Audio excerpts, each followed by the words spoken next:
नमस्कार, मी अरुण आणि आपण पाहत आहात 7 स्टार न्यूज। शेतकऱ्यांना ऊसाची FRP देण्यावरून सरकारची भूमिका सातत्याने बदलत असल्याने उच्च न्यायालयाने सोमवारी सरकारला खडेबोल सुनावले। सरकार बदलले की निर्णय कसे बदलतात? मुख्यमंत्री, उपमुख्यमंत्री हे वैयक्तिक पातळीवर निर्णय घेत नसतात। त्यांचे निर्णय हे सरकारचे निर्णय म्हणून पाहिले जातात। एका व्यक्तीचे निर्णय म्हणून त्याकडे पाहिले जात नाही। गेली 3 वर्षे शेतकऱ्यांचा प्रश्न प्रलंबित आहे। सरकार शेतकऱ्यांबाबत असंवेदनशील आहे का, असा सवाल न्यायालयाने सरकारला केलाय।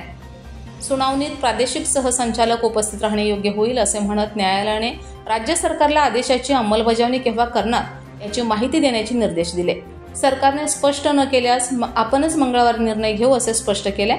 ऊस साखर कारखान्यात पोहोचवल्यानंतर 14 दिवसात त्यांना एकरकमी FRP देण्यासंदर्भात केंद्र सरकारचा 2022चा कायदा आहे। मात्र हा कायदा न जुमानता राज्य सरकारने साखर कारखान्यांना शेतकऱ्यांना 2 ते 3 हप्त्यात FRP देण्याची मुभा 2022 मध्ये काढलेल्या अधिसूचनेद्वारे दिली।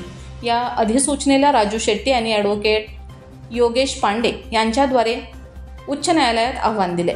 केंद्र सरकारच्या कायद्यात हस्तक्षेप करण्याचा अधिकार नसतानाही राज्य सरकारने अधिसूचना काढून साखर कारखान्यांना शेतकऱ्यांना FRP 2 ते 3 हप्त्यात देण्याची परवानगी दिली। ही अधिसूचना बेकायदेशीर असून रद्द करावी अशी मागणी याचिकेद्वारे करण्यात आली। 3 वर्षे ही याचिका सुनावणीत आली नाही। तत्कालीन मुख्यमंत्री एकनाथ शिंदे व उपमुख्यमंत्री देवेंद्र फडणवीस यांनी ही अधिसूचना मागे घेण्याचा ठराव मंजूर केला, तरीही त्यावर अंमलबजावणी करण्यात आली नाही। ही बाब याचिकेवर सुनावणीत ॲडव्होकेट पांडे यांनी न्यायाधीश गिरीश कुलकर्णी व न्यायाधीश अद्वैत सेठना यांच्या खंडपीठाच्या निदर्शनास आणण्यात आली।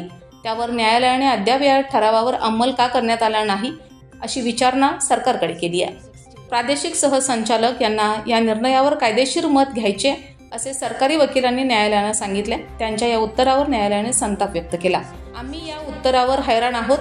तत्कालीन मुख्यमंत्री आणि उपमुख्यमंत्र्यांनी घेतलेला निर्णय याचिकाद्वारे आणि सर्व प्रशासकीय संस्थांना स्पष्टपणे कळवण्यात आला। एखादा अधिकारी त्या निर्णयाशी सहमत नाही किंवा त्याला त्या निर्णयाबाबत कायदेशीर मत घ्यायचे हे आश्चर्यकारक आहे। आमच्या माहितीनुसार सरकार अशा प्रकारे काम करत नाही। बैठकीत जो निर्णय घेण्यात आला आणि तो कायदेशीर आहे, जेव्हा कार्यकारिणीने निर्णय घेतला आहे तो सरकारचा निर्णय असतो, त्याची अंमलबजावणी करणे बंधनकारक आहे असे न्यायालयाने सांगितले। Bureau report 7 star news.